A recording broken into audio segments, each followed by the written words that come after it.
I could have been anywhere, a stranger in a place that wasn't mine, but the faces here were just as unfamiliar as the ones at home. No one cared about me. I could vanish and no one would notice. I tried to ignore the emptiness gnawing at my insides, but it was always there. A quiet, constant ache that would never go away. There was a sense of loneliness in the air, thick and suffocating, but no one talked about it. Everyone was too busy pretending to live, pretending to enjoy the show. And maybe for some of them it worked, but for me it was just noise. My friends, if I could even call them that, were scattered throughout the room. Some were shouting over the music, others were lost in the eyes of the dancers, but I couldn't focus on them. My mind kept drifting back to the stage. The girl on the pole, her movements fluid, hypnotic. She was beautiful, yes, but there was something else about her. A rawness in her eyes that felt too real for this place, too much like the empty ache I knew too well. For a brief moment, our eyes locked. She smiled, just for a second, but there was something about that smile that made my chest tighten. It wasn't the kind of smile you give someone from a distance. It was the kind of smile you give someone when you know exactly what's going on inside their head. A shared understanding of what it means to be trapped, and in that moment, I knew I had to know her. Leela came over after her set. She didn't have to, but she did. There was something magnetic about her, something that pulled me in, no matter how hard I tried to keep my distance. "Did you enjoy the show?" she asked, sliding into the seat next to me, her voice low, almost playful, but there was something in her tone that made me hesitate. "Yeah, you were amazing," I replied almost too quickly. I didn't know what else to say. I wasn't sure what I was supposed to feel. "Thanks," she said with a smile that didn't reach her eyes. "You don't look like you belong here." I laughed nervously. "Neither do you." She raised an eyebrow at that, her lips curling into a sly smile. "You'd be surprised how many of us are just passing through." I paused, caught off guard by her words. The way she said it wasn't just casual, it was as though she was giving me a glimpse into something deeper, something hidden beneath the surface. She wasn't talking about the job. No, she was talking about the people, and I could see it in her eyes. She wasn't just a dancer, she was something else. I shifted in my seat, trying to catch her gaze as she turned her attention to the dark corners of the club, her eyes scanning the room with an almost detached calm. She seemed to be looking for something, or maybe just something to distract herself, but whatever it was, she didn't find it. I leaned forward, the tension building in my chest. "What do you mean?" I asked, my voice barely more than a whisper. She finally looked back at me, a knowing look in her eyes as if she'd anticipated the question. She didn't answer right away, letting the moment linger just long enough for me to feel the weight of it. "This place," she started slowly, her voice growing softer, as though she were sharing a secret she wasn't sure she should. "It changes you." Her eyes darkened, a flicker, something haunting flashing across her face. "You come in thinking you're just here for the money, right? You tell yourself it's temporary. You tell yourself that it's just a job, just a way to get by. But after a while, it stops being about the money." She took a long breath and looked away again, her gaze drifting to the flashing lights of the stage, the laughter, the shouting that bled through the heavy bass of the music. "You start to lose track of who you are." I felt a chill run through me as her words sank in. There was something in her tone, something weary, like she had lived this truth for too long. Her eyes, once sharp and full of life, now seemed to carry a weight, like she had been carrying it for far too long, a weight of 1,000 broken promises, of shattered identities, of dreams that faded into the darkness of this place. "Lose track of who you are," I repeated, trying to make sense of what she was saying. "How does that even happen?" She finally met my eyes again, her gaze steady and unflinching, like she was daring me to truly understand. "You forget what's real," she said softly, the words slipping out like a confession. "You come in thinking you're just a person doing a job, but after a while, you start to believe this is who you are. The lines blur. You start playing a part so often that the part becomes you. And then one day, you don't even know what's left of the person you used to be." The weight of her words pressed down on me, and I felt a knot form in my stomach. I thought I understood her for a moment. I thought I saw the truth in her eyes. The pain of someone who had been worn down by this life. Someone who had given pieces of themselves away until there was nothing left but a shadow. Shadow of who they used to be. "Is that what happened to you?" I asked quietly, unsure if I was even prepared for the answer. She didn't flinch, didn't look away. Instead, her lips curled into another smile, this one more bitter than sly, more sad than knowing. "You don't really know someone until you see them in this place," she said, her voice barely audible over the cacophony around us. "And you don't really know yourself until you've lost everything, just trying to survive." There was a pause, an unspoken understanding between us. The words hung in the air, thick with truth. Her eyes flickered to the door, to the patrons laughing and talking, unaware of the lives that were being quietly destroyed in the corners of the club. "And maybe that's the problem," she added, her voice soft but firm. "We're all just passing through. But the question is, how much of yourself do you lose before you're gone too?" For a long time, I didn't know how to respond. What could I say to someone who had already lost so much? How could I offer any comfort when the place they were trapped in had already stolen what mattered most? She leaned back in her chair again, the slight smile never leaving her lips, but this time it didn't seem sly. It didn't seem playful. It seemed resigned. We're all just passing through. She repeated the words, a quiet mantra, like she was reminding herself of the truth, even if she didn't want to believe it anymore. I didn't know what to say. There was so much I didn't understand. But what I did know was this. This place wasn't just a strip club. It was a trap, a place where people came to lose themselves. Sometimes slowly, sometimes all at once. And if you weren't careful, if you didn't know how to escape, you'd find that there was nothing left for you to say. But in that moment, all I could do was listen and hope I wouldn't become one of them. There was a heaviness in her words, a weight that seemed to hang in the air between us. I wanted to ask more, but the way she said it made me feel like she was sharing a secret she wasn't supposed to. I'm just here for a few drinks, I said, trying to play it off like it didn't bother me. But it did. She gave me a half smile. Everyone's here for something different. Some come to escape, some come to get lost. The words hit me harder than I expected. She had no idea, but I couldn't tell her that. I couldn't tell her about the emptiness that followed me, the weight that pressed down on my chest, or the way the world felt like it was spinning too fast without me.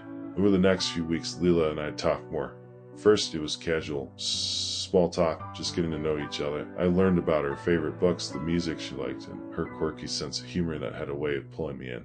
But as time went on, I began to notice the cracks in her smile, the subtle shifts in her demeanor. When she thought no one was looking, she had a way of hiding her pain, but I could see it. The way her laugh sometimes faltered, like she was forcing herself to sound happier than she felt, or the way her eyes would drift off mid-conversation, as though her thoughts were miles away. I caught it all, and it didn't sit right with me. But Leela had built walls so high I wasn't sure if I could climb them without her pushing me away. One night after her set, she took me aside in the back. The air was thick with the smell of perfume and sweat, a mix of desperation and desire. A faint thumping of bass from the main room barely pierced the haze of exhaustion that seemed to linger in the club's dim back hall. She looked different tonight. Tired, her makeup slightly smudged, her usual confidence replaced with something that resembled weariness. "Hey, can we talk?" she asked, her voice quieter than usual. There was an unspoken heaviness in her words, the vulnerability that hadn't been there before. "Sure," I said, my heart racing with anticipation and concern. She led me to a small, dimly lit corner near the dressing rooms. The flickering overhead light cast shadows across her face, making her look even more fragile than I had ever seen her. "There's a reason I keep coming back," she said softly, her words hanging in the air like they didn't quite belong to her. "I don't know how to stop." I frowned, unsure of what she meant. "Stop what?" Her eyes fell to the floor, her hands fidgeting with the hem of her shirt, as though she was trying to piece together the words. She hadn't dared to speak for so long. "Stop this life." Her voice was barely above a whisper, the words laced with something dark, something I can fully understand yet. This is all I know now, and maybe it's easier to just keep going, to just keep dancing, keep smiling. She paused, taking a long, slow breath, as if to steady herself. "But you can't outrun what's inside you." There it was.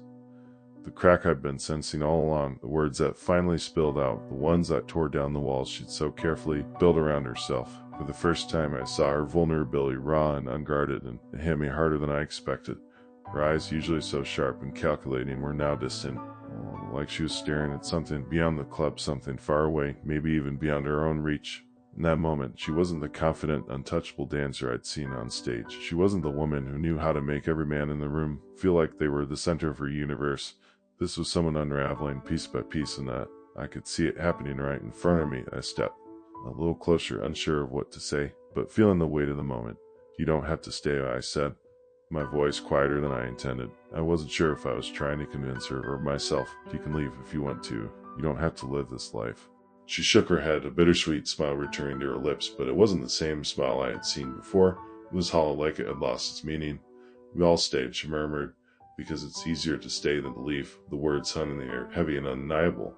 I wanted to argue, to tell her there was always a way out, but the look in her eyes told me that she had already given up on that possibility. It was easier to stay, easier to keep moving through the motions, to keep pretending that everything was okay, because leaving would mean confronting what was inside. She wasn't ready for that yet. I could feel the weight of those words settling deep within me and knew, whether I was ready for it or not, that I was tangled in this mess now, too. I couldn't just walk away from Leela, not after hearing what she'd just said. But as I watched her pull the smile back on, I realized something else.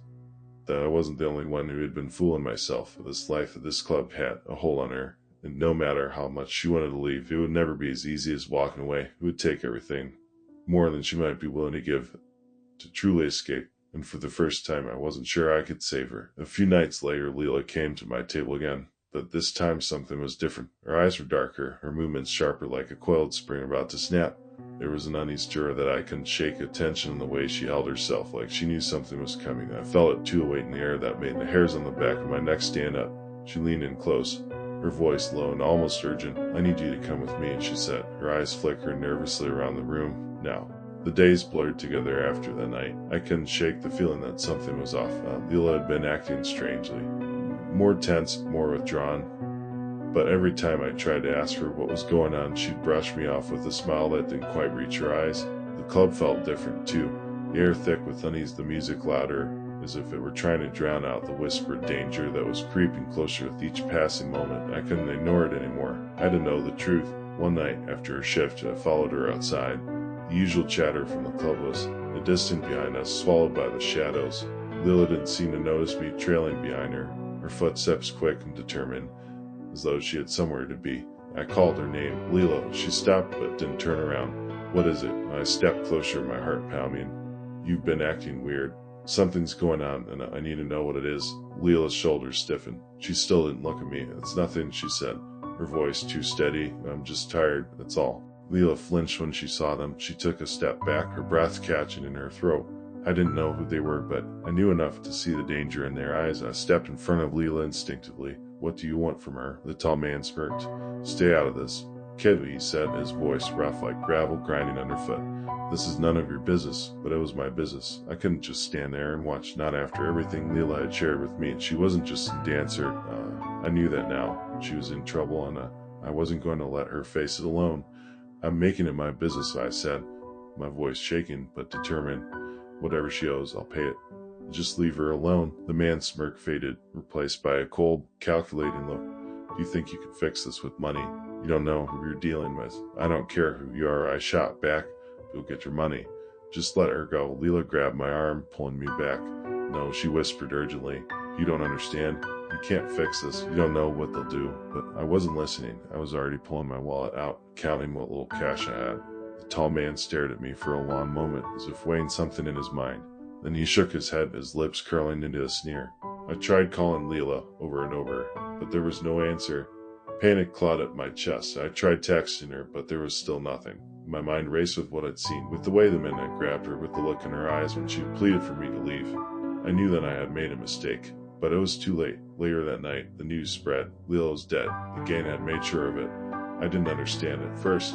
I couldn't wrap my head around it, but when I heard about the video, how they posted it to the dark web, everything clicked. Leela hadn't just been killed. She had been used as a message, a warning. It was my fault. I had tried to save her, but I had only made things worse. I hadn't understood how deep she was in, how dangerous these people were, and now her blood was on my hands.